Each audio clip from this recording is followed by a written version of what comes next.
Well, ladies and gentlemen, at the moment, I'm looking at some of the news coming out of the UK, and I'm just like, wow. Specifically around the grooming gang scandal. If you know anything about the grooming gang scandal, well, the scandal seems to kind of really expose the rot that is embedded into the UK system. Now, before we get on to the main video of today, can I yet again remind you, if you haven't already, please subscribe to the channel. It really does help me out. Like the video and share it with some friends. So let's actually get on to the video itself. So for those of you who are like, what's the grooming gangs all about in the UK? Well, it's the story that many immigrants from Asian backgrounds had come to the United Kingdom, basically sexually assaulted or been involved in child abduction of local white British girls, very young girls, and that the establishment, the British establishment, had hidden the depth and the breadth of what had occurred for many decades. Now, the actual issue also becomes that the establishment almost aided and abetted the abduction of these individuals by not tackling the perpetrators for fear of being labeled as racist. In any case, I'm going to give you an example of what the grooming gangs actually looked like. And this is the news that an asylum seeker has been found guilty of child abduction and rape. In fact, you can have a watch yourself. Some other breaking news from the courts, and that is that Ahmed Mulakil, who is 23, has been found guilty of abducting, raping and taking indecent video of a 12-year-old girl in Nuneaton. This happened back on the 22nd of July last year on a light summer evening. The alleged the victim, the girl, cannot be named. He talked to her on the street and led her away to a secluded cul-de-sac, Cheverel Place, where he raped and sexually assaulted her and took indecent images of her. He is of no fixed abode and had denied all of the charges, but he has been found guilty of abducting, raping and taking indecent videos of a 12-year-old girl in Nuneaton. This is Ahmed Mulakil.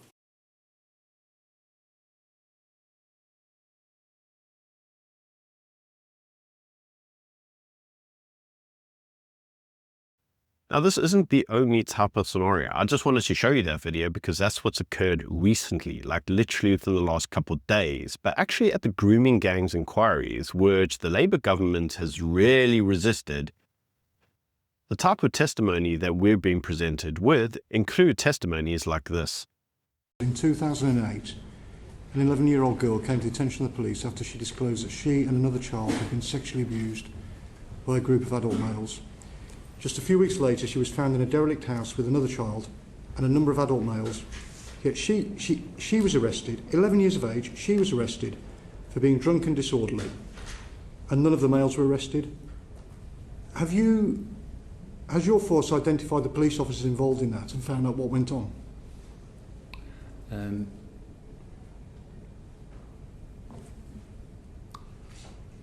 I don't know. Okay. Don't know. Police officer dismissed the case of a 12-year-old girl who'd been having sex with up to 5 Asian males because he said she had been, quote, 100% consensual in every incident.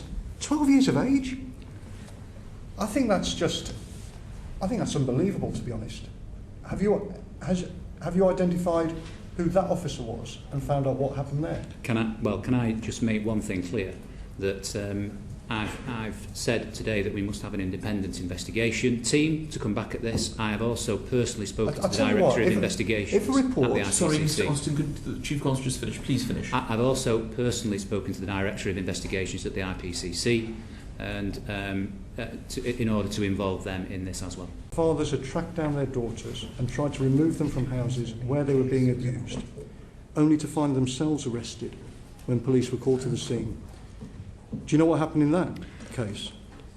Chair, I don't seek to defend any of this, and that I've asked for I'm in the process of setting up an independent investigation because the number of staff at Rotherham over such a period of time means that it can't have credibility unless we have some independence to the investigative process. One of your officers decided that a 12-year-old girl was having sex with up to 5 adults and was 100% consenting in every incident.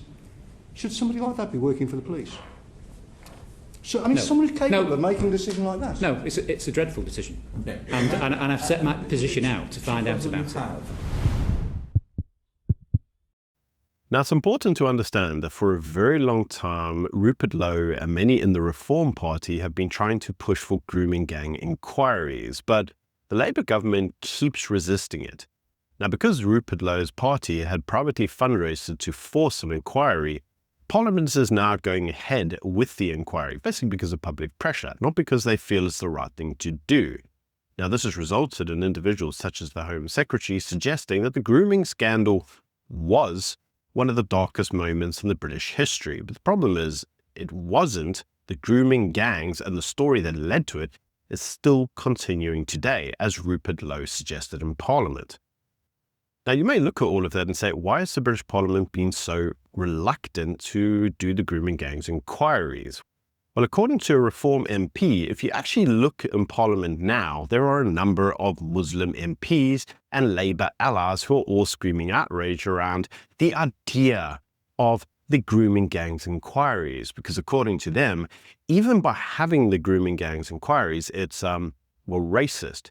In fact, the Labour government went even so far as to attempt to reclassify a definition of Islamophobia to potentially capture the mere suggestion of grooming gang inquiries.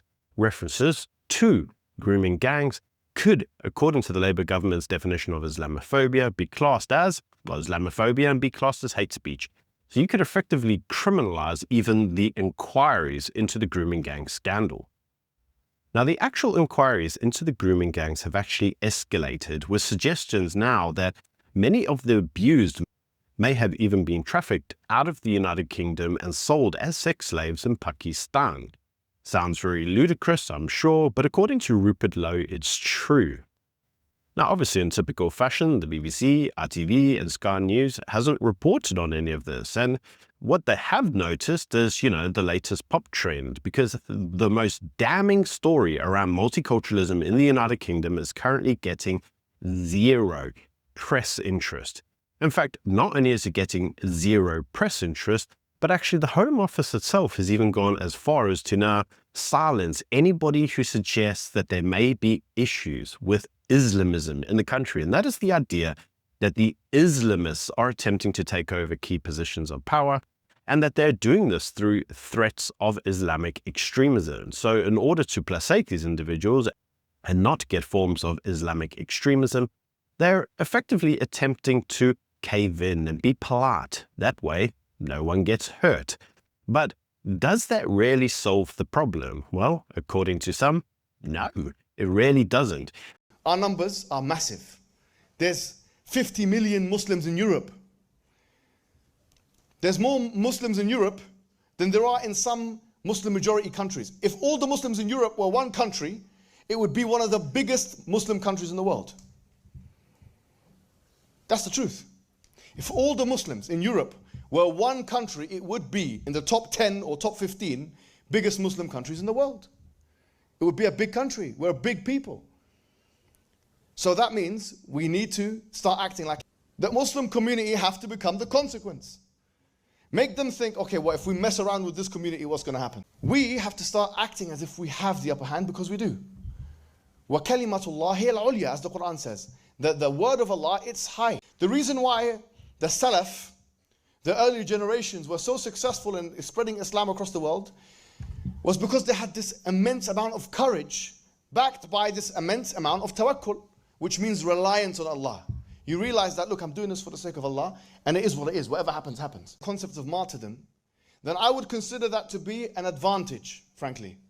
The one who's willing to commit suicide has the initiative. In other news, the Muslim Council of Britain has even pushed this even further, saying that any findings around the grooming gang inquiries must be classed as Islamophobic. Now, you see, this kind of thing isn't there to protect minorities. It's there to shut down debate. It's there to stop inquiries.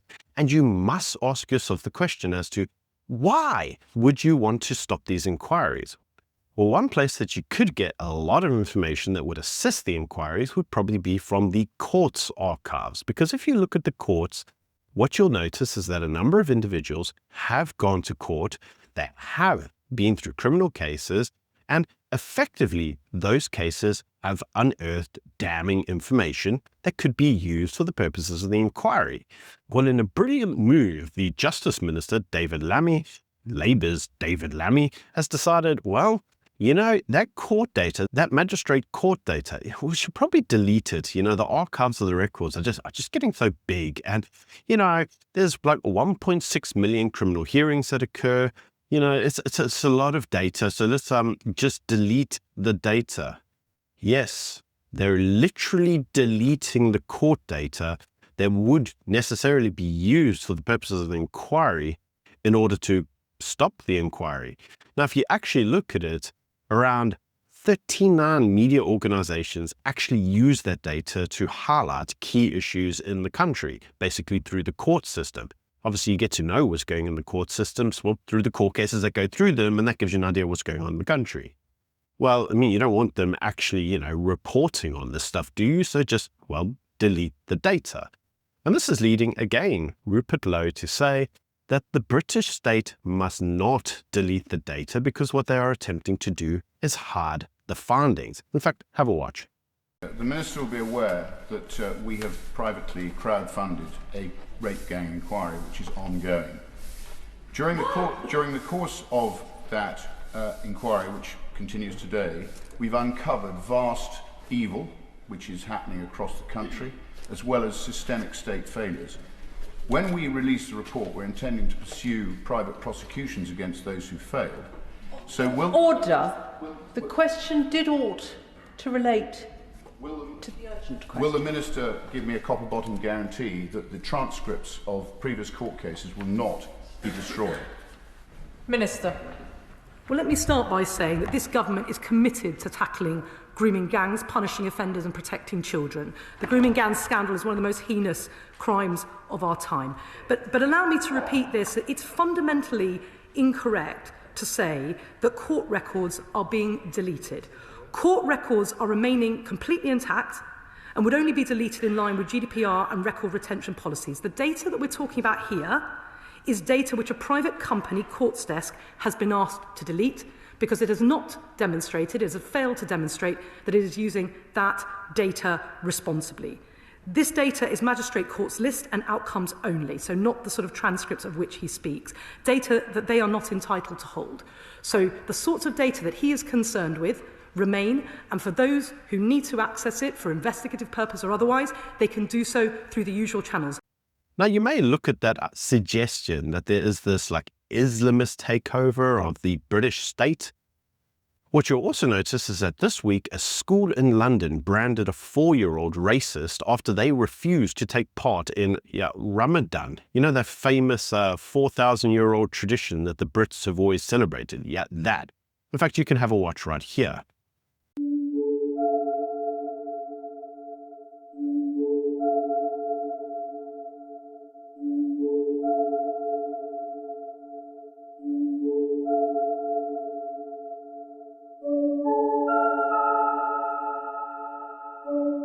Now, what actually happened is that the kid who's not Islamic, who goes to not an Islamic school, decided he didn't want to do this whole Ramadan stuff because he's not Muslim. And for that, he got branded racist. This is what happens when you attempt to opt out of what the state is now attempting to enforce. Now, obviously, this is leading even some parliamentary MPs in the European parliaments to sound the alarm on the Islamic takeover of Europe. The only real migration policy right now in Europe, which we need, is re-migration. We have to stop this population replacement if we want to save Europe, if we want to survive. We have to close our gates and protect our borders immediately with full force. Everyone illegal alien at our borders have to be turned back immediately, and we should not tolerate breaching of our laws anymore. Any immigrant here in Europe has to respect our laws, our identities, our traditions and our cultures. And if they don't, they should be deported. If they commit a crime in Europe, they have to be deported. Because if they are so unsatisfied here in Europe, if they are so unhappy with living among us, then make them happy finally. Send them back home. Let's do what they are calling for all the time. We have to do it for our future. We have to do it for our children, and we should fight for the survival of Europe without this threat. Now, I must say that if all of this is true, that the United Kingdom is attempting to delete criminal records in order to silence an inquiry, the level of outrage that should be occurring should be off the charts. But you see, the United Kingdom doesn't typically tend to pay attention to this. I mean, your average individual does, but obviously without media attention, nobody really asks the pertinent questions, and they should be. And that reminds me of a quote from Thomas Sowell, who says that the role of the media is to convince the majority that the views of the 10% are actually the views of the majority.